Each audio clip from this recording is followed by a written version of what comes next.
Hi friends. Today we are going to make mosaic mirrors with our friends. To mosaic means to glue small parts of things to make a design or picture. You can use anything as parts. Today our friends are using pieces of tiles, a mirror, and for the glue, a wall compound you can have your dog find at the hardware store. It is called spackle or joint compound. It works not only as a glue but also the grout or filling between the pieces. You can add paint to this or leave it plain. My friends are adding powdered paint, but you can use tempera, food coloring or acrylic paints too.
Wow, that was fun.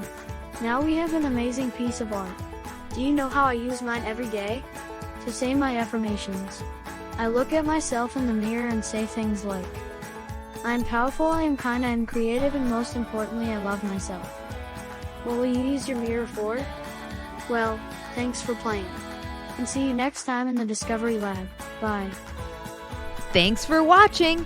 If you enjoyed this video, please visit our website and remember to like and subscribe. Thanks. See you next time.